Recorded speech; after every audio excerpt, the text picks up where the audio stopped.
numbers now in question as the economy collapses.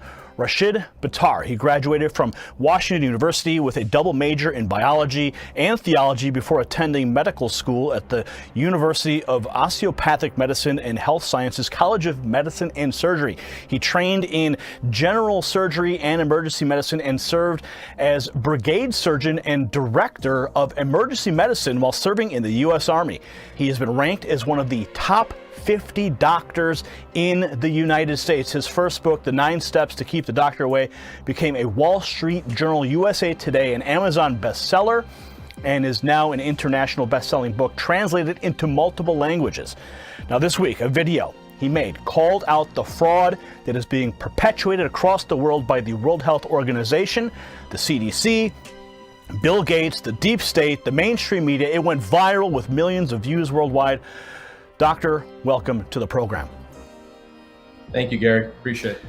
Now, 3 weeks ago, you called this a conspiracy. You called out the hysteria being perpetuated to scare the world population based on false data.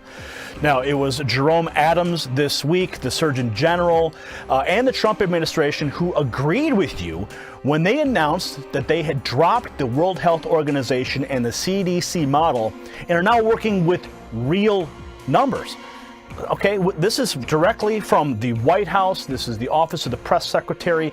Now, Tuesday, the White House putting out this press release demanding accountability from the World Health Organization and committed to investigating the response, the false claims, and the cover-up. So explain to our viewers what led you to this discovery and how the numbers never supported their claims. Well, Gary, basically, I have patients from all over the world, and patients were concerned about this, and they asked, and I put out in social media that, look, if you really want to know, I'll make a video about this. And I expected some people to respond. I had, 700-800 responses. Just yes, please get us the information. So I asked the question because you're hearing stuff about conspiracy. So those videos that we put out were actually asking the question, COVID-19 conspiracy ?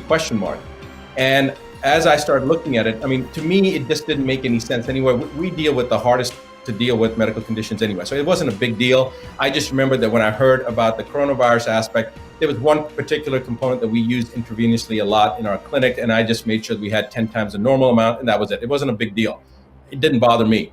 However, as I started looking at this information, and as I started seeing that this is actually a chimeric version, something that was developed here in the United States in 2015, was published in Nature magazine, that it was developed in the University of North Carolina, Chapel Hill, where all the initial studies were done. The chimeric research, despite having a moratorium by the US government to prevent any chimeric research, by the way, just so your audience understands, chimeric research basically means that they're taking a naturally occurring substance or virus, in this case, and then mutating it, genetically modifying it, changing the configuration morphologically to gain function. It's called a gain of function study or gain of function research. And that basically means that they're making something that already may have some potential to cause harm, making it more harmful, making it more virulent, making it more resistant.